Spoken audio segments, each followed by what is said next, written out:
हरिओम. आदित्य दादांनी जेव्हा मला विचारलं की तू बोलशील का स्वामीजींवर किंवा त्यांच्या युएस मधल्या आठवणी सांगशील का, तर ते टास्क मला पहिल्यांदा खूप छान वाटलं.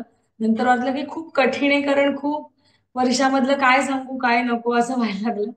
तर मग मी थोडेसे एक 7-8 स्लाइड मधनं थोडंसं काही कव्हर करायचा प्रयत्न करते. तर रसिकाताई आपल्या समोर त्या स्लाइड सादर करेल. नेक्स्ट रसिकाताई. ओके. हा फोटोवरनं काढलेला फोटो आहे, त्यामुळे थोडासा ब्लड आहे, पण आपण बघू शकता की स्वामीजी आहेत फोटोमध्ये. आणि मी आणि माझी जुळी बहीण स्वामींसोबत अभंग म्हणतोय. तर अशीच माझी खरी स्वामीजींची पहिली भेट झाली.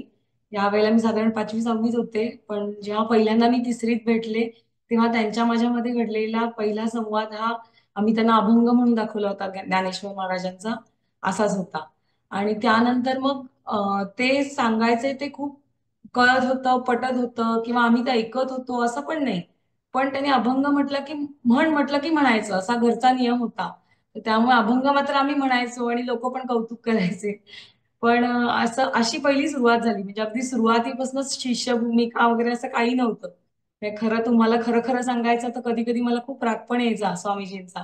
कारण ते यायचे ठरले की आई खूप बिझी होऊन जायची कार्यक्रमामध्ये, आणि मग निमंत्रण पत्रिका छापा, कार्यकर्त्यांची मीटिंग, घरामध्ये पाहुण्यांची वर्दळ, मग आमची परीक्षा आहे, आमच्याकडे कुणाकाच लक्ष नाहीये, असं सगळ्या ह्याच्यामध्ये थोडस असं कधी कधी मनात खूप कुरबुर पण चालायची.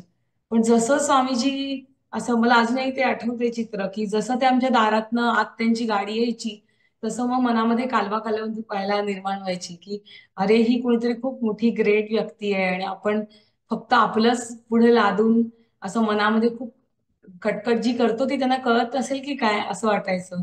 आणि ते मात्र त्याच प्रसन्नतेने आमच्याकडे बघून हसायचे, आमच्याशी वागायचे.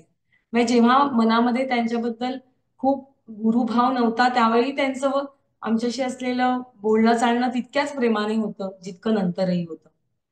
पुढची स्लाइड.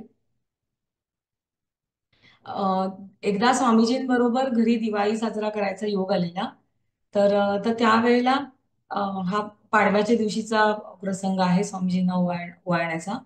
तर असं लक्षात आलं की जेव्हा संतांसोबत आपण दिवाळी साजरी करतो किंवा सद्गुरूंसोबत दिवाळी साजरी करतो, त्यावेळेला जरीचे कपडेही घातले जातात, फराळही खाल्ला जातो आणि सगळे सणही त्या त्या दिवसाप्रमाणे साजरे केले जातात. पण त्याचबरोबर दिवसातनं 2दा रोज ध्यान होत होतं.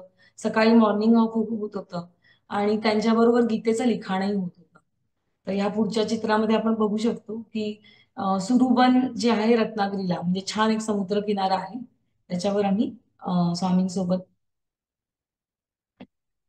सकाळी चालायला गेलो. मग एकीकडे जरीच्या कपड्यात चालायला गेलो, कारण तेही त्यांनी विचारली होती की तुम्ही नेहमी काय करता दिवाळीला. तर आम्ही म्हटलं की आम्ही लवकर उठतो, छान कपडे घालतो आणि मंदिरात जाऊन देवाचं दर्शन घेतो. तर म्हणाले चला आपण दोन्ही करू मग. आणि मग आम्ही सुरुबनामध्ये मॉर्निंग वॉक पण केलं आणि तिथे झरी विनायक म्हणून गणपतीचं देऊळ आहे, त्यात जाऊन दर्शन पण घेतलं. पुढची स्लाइड. हा क्लिवलंड ओहायोच्या इथला फोटो आहे. तुम्ही बघू शकता की स्वामीजींनी अतुलदादांच्या खांद्यावर हात ठेवलाय आणि आम्ही सगळे अतिशय म्हणजे असे प्रसन्न आहोत.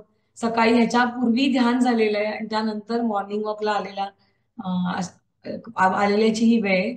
आशाताई देखील संध्याताईंचा हात धरून आहेत. त्यामुळे दोघांच्याही बाबतीमध्ये असं लक्षात यायचं की म्हणजे स्वामीजींच्या बाबतीत विशेष करून लक्षात यायचं की जे गोंदवलेकर महाराजांनी म्हटलंय की माझा राम सखा मी, अम, मी रामाचा दासनित्य बोलावे, तसं सख्यत्व त्यांच्या साईडने होतं. ते आमच्याशी अतिशय मित्रत्वाच्या नात्याने वागायचे, पण आपल्याकडनं आपणच नेहमीच त्यांना सद्गुरू स्थानी मानत आले. पुढे हा एक क्लिवलंडचाच फोटो आहे. तर समुद्रकिनारी हे पोहायच्या आधी आम्ही म्हणजे चालायच्या आधी आम्ही ध्यान केलेलं सगळ्यांनी. त्याची एक झलक आहे. अजून एक समुद्रकिनारी ध्यान करण्याची छोटीशी आठवण आहे. मागची स्लाइडच ठेवा. हा. की आता आपण बघतो की सकाळी सकाळी चालतात किंवा दिवसभर लोक टुरिस्ट चालत असतात, तर ही सगळी जी वाळू असते ना, तर ती वर खाली होते, त्यात लोकांच्या पायाचे ठसे पडतात. तर थोडस तिथे अति असं काही काही गोष्टी अति डिसिप्लिन असतात युएस मध्ये. तर तसं फ्लोरिडामध्ये ही वाळू पण अशी सपाट करायचं काही मशीन असायचं, की ते मशीन येऊन सगळा तो असा समुद्र किनारा गुळगुळीत करून टाकायचं, म्हणजे कुणाच्या चपलांचं हे दिसलं नाही पाहिजे असं. तर एकदा मला ते ती आठवण आहे की फ्लोरिडामध्ये आम्ही इतक्या पहाटे ध्यानाला बसलो होतो तिथे, आणि जस्ट आमचं ध्यान आटपत नाहीये तो त्यांचं ते मशीन आलं आणि ते गुरुर गुरुर करून सगळा समुद्र किनारा साफ करायला लागले, म्हणजे सपाट करायला लागले. पण त्यावेळेला पण स्वामी म्हणाले, बघा वेळ पकडली की मग सगळं बरोबर होतं असं. तर त्यानंतर पुढची स्लाइड. स्वामीजी न्यू ओर्लिन्सला आमच्या घरी आलेले होते, तर तिथे एकदा आम्ही झू मध्ये त्यांच्या सोबत गेलेलो. तर त्यावेळेचा फोटो आहे. तर ते त्यांना खूप अतिशय म्हणजे फोटो काढायची आवड होती, आणि त्यामुळे फ्लेमिंगो वेगवेगळे पक्षी ते इतक्या कौतुकाने सगळं बघत होते की ते आम्ही ऑलरेडी ते झू बघितलेलं होतं, आणि ते पक्षी पाहायच्या ऐवजी आम्ही स्वामींनाच जास्त बघत होतो. कारण बाकी ते सगळं पाहिलेलंच होतं. स्वामींना पाहणं हा अजून एक म्हणजे आकर्षणाचा विषय होता. पुढे त्याच वेळी न्यू ऑर्लिन्सच्या घरामध्ये ते थाई करी बनवतायत. तर त्यांना कुकिंगची प्रचंड आवड होती, आणि त्यातही जे ध्यानाला सूट होईल असं, खूप जड होणार नाही असं, आणि त्यांचं सॅलडवर खूप भर असायचा. त्यानुसार भरपूर हिरव्या वगैरे भाज्या घालून एशियन स्टोअरमध्ये त्याच्यासाठी जाऊन खरेदी करून त्याला जे जे लागतं ते, कारण त्यांना असं काहीतरी नाही केलेलं चालायचं, सगळं बरोबर त्याच्यासाठीची साधन सामुग्री ते जमवायचे आधी, आणि मग ते करायला लागायचे. आणि अजून आम्हाला म्हणजे नवीन काळातल्या तुम्ही ज्या सगळ्या आम्ही मावश्या आहोत तुमच्या, तर त्यांना आम्हाला स्वामी बरोबर राहायला अजून का आवडायचं, कारण त्यांची कधी परीक्षा बघायची नाही की तुला पोळ्या येतात का, घडीच्या येतात का, अमुक येतं का. ते स्वतः तिकडे कुकिंग करायचे आणि आम्हाला बसवून खायला घालायचे. तर त्याच्यामुळे खूप मजा यायची. पुढे ओके. ही मी एक शेवटची स्लाइड ठेवली. फ्लोरिडामध्येच असताना पुढे ते डॉक्टर देशमुख आहेत जे न्यूरोसायन्सवर काम करतात, आणि त्यांचं हे प्रायव्हेट अशी जेट्टी टाईप आहे की पुढे जाऊन तुम्ही एकदम म्हणजे पूर्ण तिन्ही बाजूनी समुद्र आहे, आणि तिथे तुम्ही जाऊन बसू शकता. समुद्र म्हणजे पाणी आहे थोडक्यात खाडीतलं. तर तिथे स्वामीजी आणि ते चालायला गेले होते. मागून आम्ही आधी त्यांचा फोटो काढला, आणि मग थोड्या वेळाने आम्ही पण तिथे गेलो. तर त्याला मी असं टायटल दिले की चालतील सद्गुरू त्या मी पंथे जाईन. त्यांनी इतक्या गोष्टी शिकवल्या आहेत, आणि तर त्यानुसार त्या मार्गावर आपलं नित्य चालणं होऊ दे, त्यांना हवी तशी साधना आपल्या कडून घडू दे अशी त्यांच्या चरणी प्रार्थना करूया. त्याची दुसरी ओळ अशी आहे की चालतील सद्गुरू त्या मी पंथे जाईन, उमटतील पाऊले त्या मी धुईत नाही. हरी. आता एवढ्या सुंदर आठवणी आणि इतक्या लहानपणीचं म्हणजे कधीपासूनच सानिध्य लाभलंय सद्गुरूंचं तेजश्री मावशीला म्हणजे खूपच विलक्षण आहे. तर स्वामींची शिकवण नक्की काय आहे हे थोडक्यात आपण बघूयात. म्हणजे आपण सुरुवात जसं केलं की सुरुवातीला आपण थोडीशी शांतता पाळली, कारण अगदी केंद्र सुरू पण नाही केलं त्याच्या आधी, कारण विलक्षण प्रसंग आपल्यावरती हा ओढावलाय आणि पुढचा काळ कसा असेल काय असेल हेही सांगता येत नाही. पण हे असे प्रसंग पूर्वी पण होत होते, आणि स्वामींच्या सानिध्यात जे आले जे राहिले त्यांना एक लक्षात येईल की या सर्व प्रसंगांमधून आपण आपलं काम करत जावं, करत राहावं, अशी प्रेरणा स्वामींनी सतत दिली आहे. आणि त्याप्रमाणे स्वामींचं सर्व जे कार्य आहे ते तसंच होतं. म्हणजे इट डझंट मॅटर, जसं श्राव्यानी त्या गुरु शिष्यांची गोष्ट सांगितली तिथे गुरूंना अपेक्षित आहे की help yourself, those who help themselves God will help them, असा तो प्रकार आहे. त्यामुळे आपण आपलं कार्य आपण आपलं कर्म करायला पाहिजे, अशी एक विलक्षण प्रेरणा स्वामींच्या सर्व जीवनातून आपल्याला मिळते.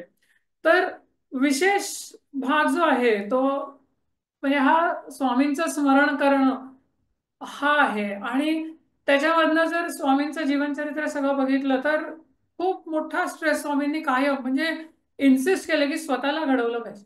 तर स्वतःला कोणतरी आम्हाला कोणतरी येईल, कोणतरी शिकवेल, कोणतरी सांगेल, कुठेतरी आम्हाला तारेल, कोणतरी डोक्यावर हात ठेवेल आणि मग आम्हाला ईश्वर प्राप्ती वगैरे होईल किंवा आम्हाला जे पाहिजे ते मिळेल वगैरे, असलं नथिंग डुईंग. तुम्ही स्वतः कष्ट करा, तुम्ही स्वतः त्याच्यासाठी प्रयत्न करा, आणि तुम्ही ईश्वरावरती श्रद्धा ठेवा.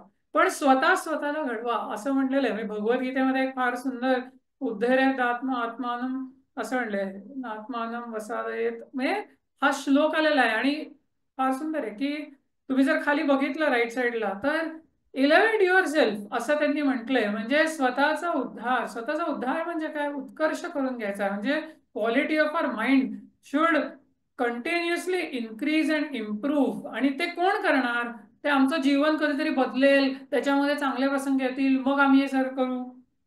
नथिंग डुईंग लाईक दॅट आत्ताच. आणि त्यासाठी जबाबदार कोण आहे, तूच. म्हणजे तूच तुझा बेस्ट फ्रेंड होऊ शकतोस किंवा तूच तुझा वर्स्ट एनिमी होऊ शकतोस. आणि असं जसं की नाही, मूड ऑफ झाला की आपण काय वाटेल ते आपण विचार करू शकतो किंवा काही बोलून मोकळ होतो, चिडचिड करतो, काही करतो. आणि जर मूड चांगला असेल तर आपण खरोखर अनेक चांगली कामं आणि पटपट पण करू शकतो. तर असं ते आहे, तसं सांगितलंय. त्यासाठी योग्य साधनेतनं हा प्रयत्न सतत करत गेला पाहिजे, स्वतःच स्वतः घडवलं पाहिजे असं म्हणलंय. मग घडणे म्हणजे तरी काय, तर थोडं आपल्याला नेहमी घडणे म्हणजे काय, पर्सनॅलिटी डेव्हलप करणे हे लक्षात घ्यायचं. पर्सनॅलिटी असा शब्द आला ना की स्वामी विवेकानंद आठवायचे, त्यानंतर समर्थांची मूर्ती समोर आणायची, आपल्या स्वामींची मूर्ती समोर आणायची. म्हणजे पर्सनॅलिटी म्हणजे काय, श्रीराम बाप्पाची आणायची, लक्ष्मणाची आणायची, हनुमंतांची आणायची, श्रीकृष्ण बाप्पाची आणायची. पर्सनॅलिटी म्हणजे नुसता बाह्य अपिअरन्स नव्हे बरं का. शरीर तर पिळदार आहेच, पण नुसतं आजकालच्या पर्सनॅलिटी म्हणतात ते नुसतं मेकअप करा आणि काहीतरी करा आणि बाहेरनं छान छान छान छान दिसा, पण तसं नाही. समर्थांनी बघा फार सुंदर म्हटलेलं आहे की बहुसज्जला नेटका साज केला, विचारा विणे सर्वही व्यर्थ गेला. म्हणजे काय, म्हणजे नुसतं बाहेरनं तुम्ही मेकअप केलं किंवा छान छान कपडे घातले, काहीतरी भारी दिसायचा प्रयत्न केला, गॉगल बिगल लावलं, काय हेअर जेल लावले पोरांनी, whatever you do right, पण जर आतमध्ये विवेक नाहीये, म्हणजे अंतरामध्ये मनामध्ये ते विवेकशील नाहीये, तिथे धीर गंभीर मन नाहीये, मन स्थिर नाही आहे, तर सर्व चांगले विचार नाहीये, तर त्याच्याशिवाय हा सर्व जो काही थाटमाट बाहेरचा आहे तो सगळा व्यर्थ गेला. असं म्हणलंय, व्यर्थ गेला, त्याचा काही उपयोग नाही. वरी चांगला अंतरी गोड नाही, तया मानवाचे जिणे व्यर्थ पाही. म्हणजे वरनं बाहेरनं छान छान दिसतो, पण आतमध्ये अंतःकरणामध्ये काळोख, वेडवाकडं बोलतो, वेडेवाकडे विचार करतो, दुसऱ्यांना नावं ठेवतो, दुसऱ्यांबद्दल गॉसिप करतो, त्यांचं काहीतरी वाईट व्हावं असं मनामध्ये बाळगतो. अशा सर्व ज्या सगळ्या दुष्प्रवृत्ती आतमध्ये बाळगायच्या, म्हणजे पॉलिटिशियन थोडक्यात. बाहेर मस्त अगदी छान बोलायचं, आता तेही नाही करत, म्हणजे ते लोक इतके निर्लज्ज झालेत. पण असा सर्व जो भाग आहे त्याला समर्थांनी म्हणले की पर्सनॅलिटी डेव्हलपमेंट म्हणजे नॉट ओनली अपिअरन्सेस, पण बियॉन्ड अपिअरन्सेस तुमची quality of mind, quality of intellect कसा डेव्हलप करता हे महत्वाचं. स्वामींनी स्वतःला घडवा म्हणजे काय, तर असं घडवा. तर स्वामींनी स्वतःला घडवून ते सर्वांपुढे उदाहरण ठेवलंय आणि आपल्याला ती विलक्षण प्रेरणा दिली. वरी चांगला अंतरी पण गोड आहे, बाहेर पण छान राहतो, स्वच्छ राहतो, नीटनेटका राहतो, आणि अंतरामध्ये म्हणजे त्याचं मन पण प्रसन्न आहे, अतिशय प्रेमळ आहे, त्या तया लागी कोणीतरी शोधित आहे. म्हणजे अशा माणसाला सर्वच जण अशा माणसाशी मैत्री करू पाहतात, त्याच्यावरती प्रेम करतात. प्रेम करतात म्हणजे त्याला ते आवडतात, इतर लोकांना ती व्यक्ती आवडते आणि त्याची मैत्री असावी असं वाटत असतं. सदा अंतरी गोड ते सांडवेना, कदा अंतरी ओखटे देखवेना, म्हणून बरा गुण आधी धरावा असं म्हटलंय. म्हणून सगळे जे सद्गुण आहेत ते अंतरामध्ये प्रथम धरावेत, म्हणजे सहज आपल्या जीवनामध्ये ते व्यक्त होतील. तर स्वतःला असं घडवा अशी एक मोठी प्रेरणा स्वामींनी सर्वांना दिलेली आहे आणि करून दाखवलेलं आहे. मग जसं मी म्हटलं, जसं माझी श्राव्यानी गोष्ट सांगितली होती, तो पडलेला कमंडलू तो नाल्यामध्ये पडतो खरं तर, आणि त्या नाल्यामधनं तो काढायला सर्वांना शक्य होतं, पण नाही कोणी उतरत, सगळे विचार करत बसतात कसं करू कसं करू. अरे जा ना, चल कर. मला ध्यानाला बसवतात येत नाही, मी कधी बसणार, मी कसं करणार, हे नथिंग डुईंग. चलो, तुला आता माहिती आहे ना, एवढी केंद्र अटेंड केलीस ना, तुला प्रक्रिया माहिती आहे, स्वामींनी सांगून ठेवलेली आहे. प्रयत्न कर, प्रयत्न करता करता करता नक्की येईल. त्यामुळे God helps those who help themselves हे लक्षात घेतलं पाहिजे. त्यामुळे अंतरंग नाम आणि ध्यान ही उपासना जीवनामध्ये प्रथम ठेवली पाहिजे, प्रधान ठेवली पाहिजे. दिवसाची सुरुवात त्यांनी झाली पाहिजे, दिवसाचा शेवट त्यांनी झाला पाहिजे. दिवस आम्ही घालवताना ईश्वर भावामध्ये आमचं सर्व कर्म कर्तव्य करण्याचा प्रयत्न केला, जे काय आम्ही करतो ते. आता अभ्यास करताना आम्ही देवाचाच विचार करतो का, असं नाही करतायत, कारण एका वेळेस यू हॅव टू फोकस. पण आमचा अभ्यास छान व्हावा, आम्हाला दिलेल्या वेळेचं नियोजन नीट करता यावं आणि मनापासून आमच्याकडनं प्रयत्न घडावा ही प्रार्थना निश्चित देव बाप्पाकडे करावी. आम्हाला एवढेच मार्क पडू दे, तेवढेच मार्क पडू दे, इतके मार्क पडले तर आम्ही काय पेढे ठेवू बर्फी ठेवू, असला काहीतरी गोंगळपणा करू नये हे कोणीच सांगितलं नाही. कधीतरी वाटू शकतं, त्रास होऊ शकतो, देवाशीच बोलायचं असतं, पण देवाकडे मागायला जाऊ नये इतर गोष्टी, पण त्याच्याकडे त्याचीच भक्ती मागायला जावं असं सांगितलंय. त्याला देव बाप्पा निश्चितपणे मदत करतो. मग हे कसं शक्य होईल? स्वाध्याय, सत्संग आणि सेवा ह्या तीन जर हे त्रिसूत्री आपण लक्षात ठेवली तर नक्की त्याच्यामधनं शक्य होईल. मग आता आमची प्रगती होते का नाही, आम्हाला जमतंय का नाही कसं ओळखणार? अगदी 2 सिंपल टेस्ट करायच्या स्वतःवरतीच. 2 सिंपल टेस्ट काय आहे? एक तर आपल्याला आपली साधना, आपली म्हणजे आपण जे करतो ती साधना आवडायला लागते, म्हणजे ईश्वर बाप्पाबद्दल आपल्याला मनामध्ये प्रेम वाढायला लागतं, आपल्याला अधिकाधिक छान वाटायला लागतं, त्याच्याबद्दल ऐकावं असं वाटायला लागतं, त्याच्याकडे बघावं असं वाटायला लागतं, त्याला नमस्कार करावा असं वाटायला लागतो, ध्यान कसं करावं असं वाटायला लागतं, नामस्मरण करावं असं वाटायला लागतं, अधिक काळ शांत बसावं असं वाटायला लागतं. त्यामुळे मन पवित्र होतं. असं एकांतामध्ये निश्चित मनामध्ये आमच्या चित्तामध्ये ईश्वराप्रती प्रेम निर्माण होतं. एक सिंपल टेस्ट आहे, हो की नाही, की आम्ही बरोबर करतोय का चुकीचं करतोय जीवनामध्ये, सिंपल टेस्ट. आणि दुसरी सिंपल टेस्ट काय आहे, की लोकांमध्ये असताना आमच्या कॉन्फ्लिक्ट आणि भांडणं कमी होतात. कोणतरी आम्हाला त्रासच देतोय, त्याच्या चाड्याच कराव्यात, कोणाबद्दल जाऊन उगाच काहीतरी बोलावं, कुठेतरी गॉसिप करावी, त्यांनी मला हे केलं, यांनी मला ते केलं, त्यांनी मला त्रास दिला, सुरुवातीला खूप असतं. पण जसं आपण खरोखर योग्य जर उपासना करत असू तर हळूहळू हा भाग निश्चित कमी व्हायला लागतो आणि असं जीवनामध्ये ओव्हरऑल जे काही आहे ते सहज, स्मूथ फ्लोईंग अशा पद्धतीने व्हायला लागते. याचा अर्थ कुठले प्रॉब्लेम्स निर्माण होणार नाहीत किंवा चॅलेंजेस समोर उभे राहणार नाहीत असं नाहीये, पण त्याला फेस कसं करायचं, त्याला सामोरं कसं जायचं, त्यामधनं मार्ग कसा काढायचा, अशा पद्धतीची प्रेरणा आपल्याला आणि शक्ती ईश्वरच देत असतो. त्यामुळे त्या ठिकाणी मनामध्ये खूप मोठा त्रास झालाय, एकदम डिप्रेशन झालंय, आता सगळं संपलंय वगैरे वगैरे अशा पद्धतीचे विचार मनामध्ये निर्माण होत नाहीत, एक उभारी असते. त्यामुळे स्वतःला घडवताना, योग्य मार्गावरती चालताना स्वामींनी कशासाठी हे सर्व सांगितलं का, जसं आता तेजश्री मावशीने म्हणलं की नाही, स्वामी ज्या मार्गाने गेले त्या मार्गाने म्हणजे त्यांनी आम्हाला जी उपासना दिली ती उपासना आम्ही आमच्या जीवनामध्ये प्रदान ठेवू. म्हणजे स्वामी सगळीकडनं जिथनं जिथनं चालत गेले त्यांच्या मागे मागे चालत जायचं नाहीये असा त्याचा अर्थ नाहीये, पण स्वामींनी जी उपासना आमच्यापर्यंत आणलेली आहे, आम्हाला समजावून सांगितलेली आहे, ती आम्ही आमच्या जीवनामध्ये उतरवू असा त्याचा अर्थ आहे, हे लक्षात. अभ्यास कशाचा करायचा? आता गंमत बघा बरं का, याच्यावरनं बरेच पेरेंट्स मला चिडू शकतील की पण, कारण मी असं म्हणतच नाहीये की आपण शाळेचा अभ्यास किंवा डिग्रीचा अभ्यास करायचा नाही, तो आपल्याला करायलाच पाहिजे, ते आपलं कर्तव्य कर्म आहे. त्यामुळे हे लक्षात घेतलं पाहिजे की if you are a student, study is our कर्तव्य कर्म.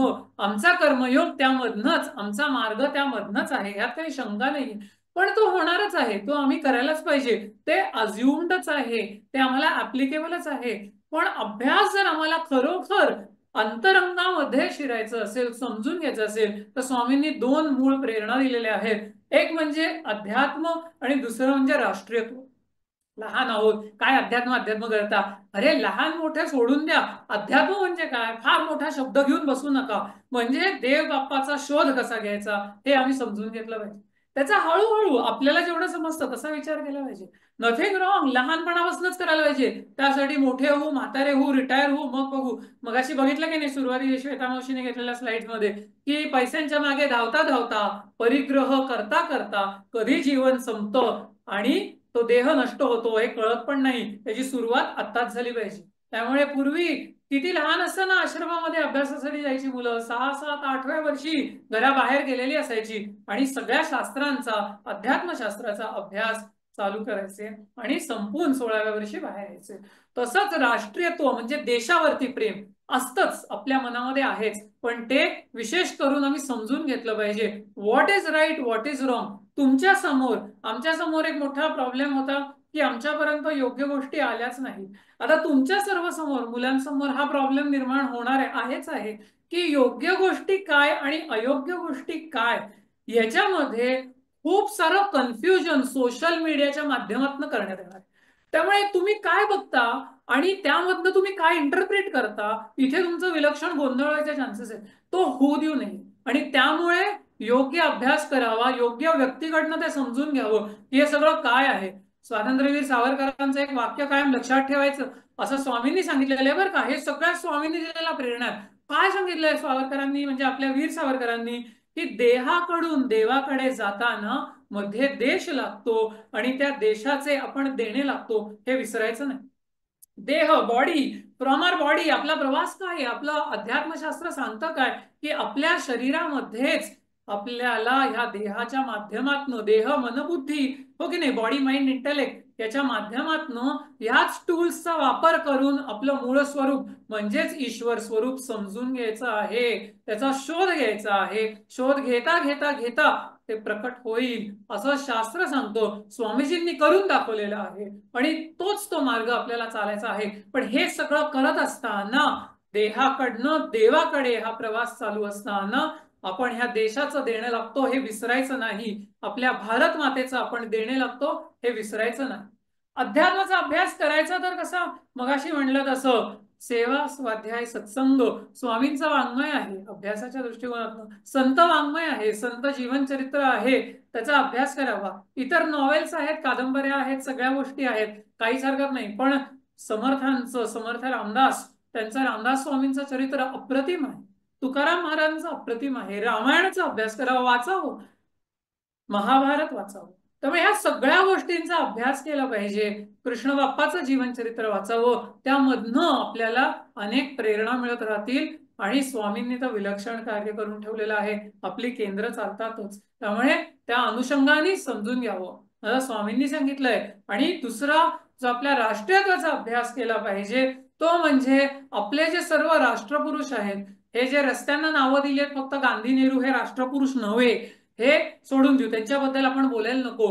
पण इथे अनेक जे दिसत आहेत तुम्हाला स्लाइड वरती, त्यामध्ये अनेक महान सायंटिस्ट आहेत, अनेक महान क्रांतिकारक आहेत, अनेक महान सोल्जर्स आहेत. या सर्वांचं जीवनचरित्र, त्यांचा त्याग, त्यांचा डिसिप्लिन, त्यांनी कुठली प्रेरणा घेतली, त्यांचे अनुभव, त्यांनी देशाला कसं सर्वस्व अर्पण केलं होतं, या सर्व गोष्टींचा थोडा विचार करावा, थोडं चिंतन करावं, थोडा अभ्यास करावा. आणि त्यामधनं आम्ही देशाची सेवा कशी करू शकू अशी नक्की प्रेरणा आपण घेतली पाहिजे. ज्या कार्यात आम्ही असू, जे उपजत आम्हाला इंटलेक्च्युअल किंवा कुठल्याही पातळीवरती जी प्रतिभा प्राप्त झाली असेल, प्रत्येकाकडे कला आहे, प्रत्येकाकडे प्रतिभा आहे. कला म्हणजे वाद्य गायन असं मला म्हणायचं नाहीये, पण वेगवेगळं स्किल आहे आणि ते स्किल आम्ही डेव्हलप करावं आणि आमच्या देशाची सेवा करावी, नक्की करावी. आता आज तुमच्या सर्वांसमोर, आपल्या सर्वांसमोर, म्हणजे ऍज पेरेंट्स किंवा ऍज चिल्ड्रन किंवा स्टुडंट्स आणि in fact in front of everybody in India today, हा एक मोठा प्रश्न आहे. आणि तो प्रश्न मी असं म्हणलं, असं वेगवेगळ्या नरेटिव्ह मधनं, कन्फ्युजनच्या दृष्टिकोनातनं तुमच्यावर बंबार्ड करण्यात येणार आहे. तो केलाही जातो, तो कळत असेल किंवा नसेल इज अ डिफरंट थिंग, पण आपल्याला ते कळलं पाहिजे म्हणून आपला हा प्रयत्न चाललेला आहे.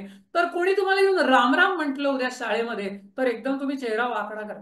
म्हणजे बहुतेक जण करतील, आपली सगळी मुलं करतीलच असं मला म्हणायचं नाहीये, पण रामराम म्हटलं की तो पुरोगामी, मागासलेला, असं अरे काय खेडेगावचा आहेस का असं होतं, किंवा जय श्रीराम असं म्हटलं तर, किंवा नमस्कार केला तर, पण यो ब्रो व्हॉट्सअप असं म्हटल्यानंतर एकदम अरे काय भारी आहे. त्यातनं ऍक्सेंट विक्सेंट मध्ये जर तो असं म्हणायला लागला, ती व्यक्ती म्हणायला लागली, तर आपण तर फिदाच होऊन जातो त्या व्यक्तीवरती की अरे बास, याच्यासारखं मला व्हायचंय. हे कन्फ्युजन पॉइंट आहे. पूर्वी नव्हता असं नाहीये, पण आता खूप अँप्लिफाईड पद्धतीने हे येत आहे. मग रामायण आणि महाभारत, टीचर्स सकट सर्वजण मायथॉलॉजी करतात. आपली मुलं त्याला मायथॉलॉजी म्हणणार नाहीत, पण तुमचे बहुतेक सर्व मित्र मैत्रिणी त्याला मायथॉलॉजी किंवा माहिती पण नसेल.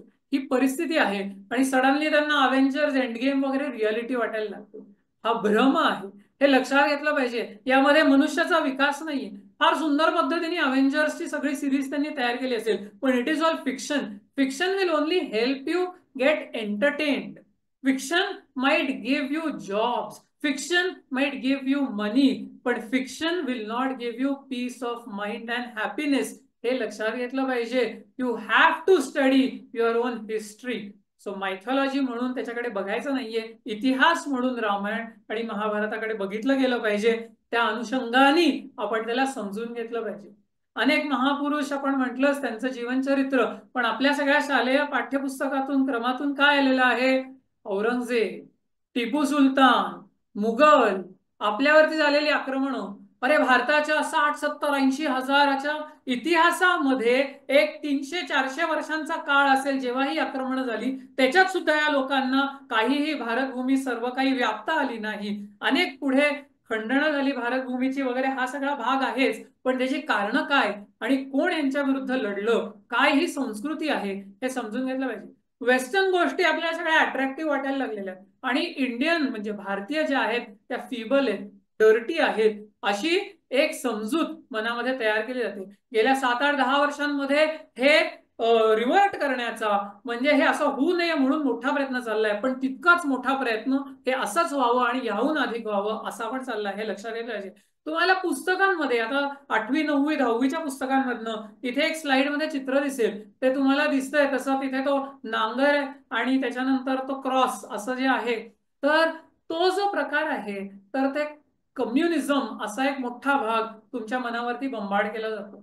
आंबेडकर, बाबासाहेब आंबेडकर फार महान व्यक्तिमत्व, पण त्यांच्या नावाखाली अनेक गोंधळ आणि धर्मांतर सर्वत्र केले जातात. सर्व धर्म समभाव म्हणून हिंदू धर्माचा नाश कसा करायचा अशी अनेक कारस्थानं, आता आपण पहलगाम मधलं अतिरेकी प्रकार बघितलेलाच आहे, आतंकवादी प्रकार बघितलेलाच आहे, आपल्या अनेक लोकांचा मृत्यू त्याच्यामध्ये झालेला आहे. तर एकीकडे सोशल मीडियाच्या माध्यमातून पूर्ण नरेटिव्ह अशा पद्धतीचा की कसे सगळेजण हिंदी चीनी भाई भाई म्हणून आपण 1961-62 साली मोठं युद्ध हरलो आणि फार मोठं नुकसान आपलं झालं, आणि तसंच आता हे हिंदू मुसलमान भाईचारा असं एकीकडे इमेज तयार करायची आणि दुसरीकडे वाटेल तसा नरसंहार करायचा. आपल्याला समजलं पाहिजे, लक्षात आलं पाहिजे की हे सर्व गोष्टी काय चालल्या, त्यातलं सत्य काय आहे.